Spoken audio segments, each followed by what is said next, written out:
statement in Isaiah basically saying the world is falling apart. Staring back at Israel, saying judgment is turned away backward and justice stands afar off. For truth is fallen in the street and equity cannot enter. What's a God to do?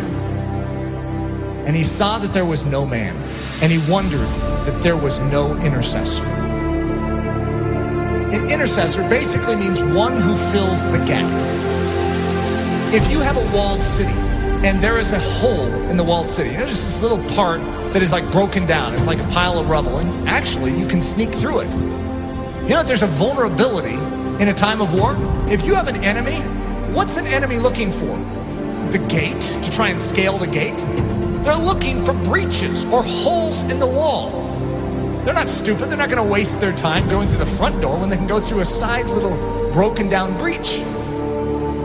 So the enemy, by his very nature, is constantly watching the integrity of the wall. He's looking for holes. We have massive holes in our life that give the enemy access to do with our life what he sees fit to do. We can say, that's horrible, I'm a Christian. Yeah, you're a Christian with breaches. You are not supposed to be a Christian with breaches. One of the key definitions of Christianity could be a man or a woman whose walls are repaired, who is made strong. Why? So that they are useful to God and they're not just constantly inwardly fighting demons. They can be outward focused.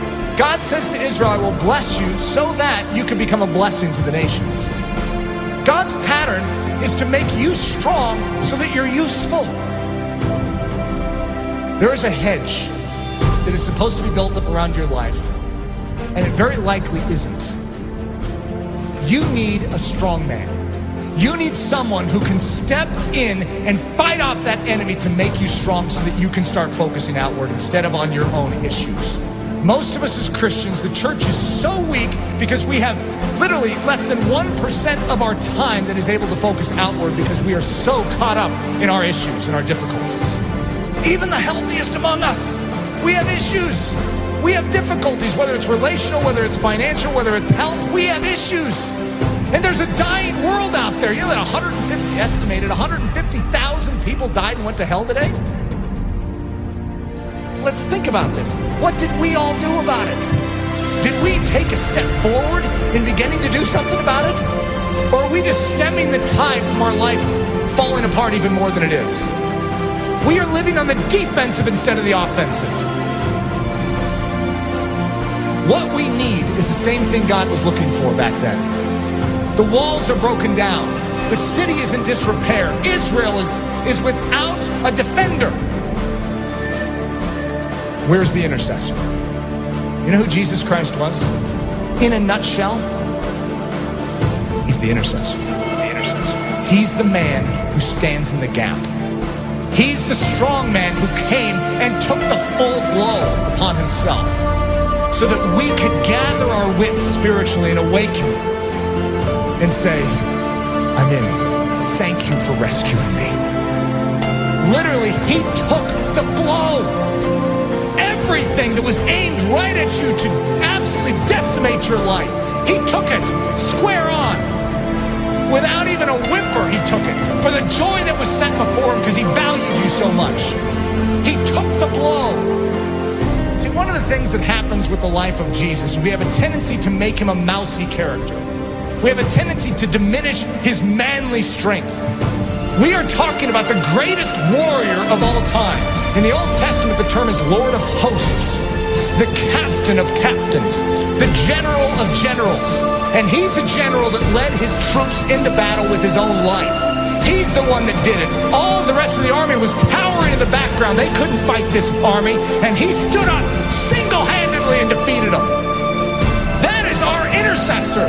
That is our king. And the same way that he stood for you then, I want you to know, he still stands for you now. When you behold the cross, and you behold the resurrected Christ, and when you behold the ascended Christ who sits at the right hand of the Father, you no longer will just remain where you are.